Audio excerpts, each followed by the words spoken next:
Well, here's my message from the trees, and the trees help us grieve. And grief is can be overwhelming, particularly when we have so much information about loss right now. I mean, there's people dying and there's environmental stuff, and we could really go down a rabbit hole into what's sad, and not to mention the racial rioting stuff in the United States and other things in the world. So I look to trees because they're not only good at letting go, they do it seasonally for us in such a beautiful way and so elegantly, but they stand so tall and they help us stand, and they give us strength and support, just their presence, and they give us oxygen, and all these things.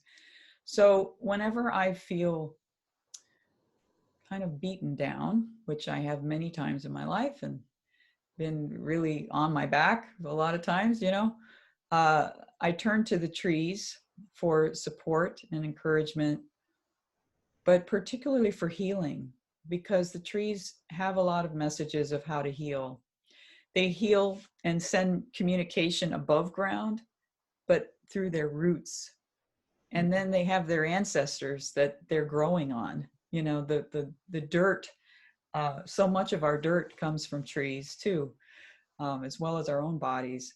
I feel so comforted just looking at them in my field of view.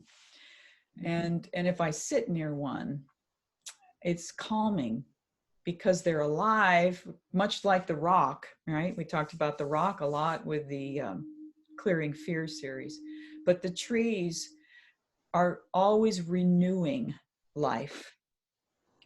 And when we're losing life, we forget that there is renewal.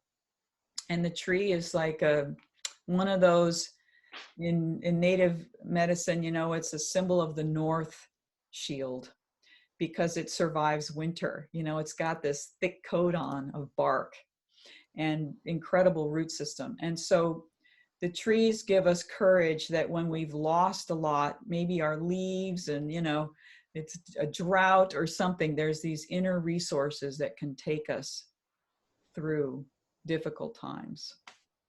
And they're also very much about community, trees, and that when we are feeling really bad, we call another human and get some support and encouragement, So that's why I did the trees this time.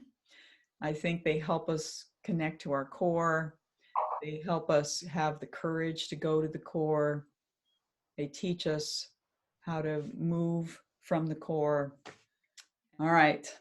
So your homework, even though this is the end of the series, is to explore moving with this feeling of your whole spine during the day, to sit and stand outdoors near a tree and see if you can connect more from your core now with the trees outdoors.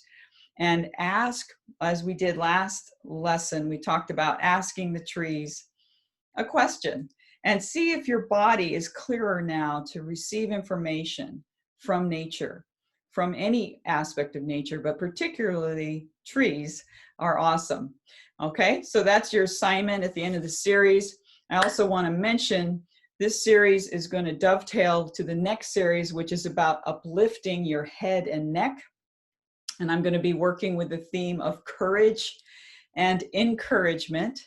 And the nature theme next class will be working with geese and swans because they have the most beautiful, elegant necks and they work in such great communities. So that'll be our theme for the next series.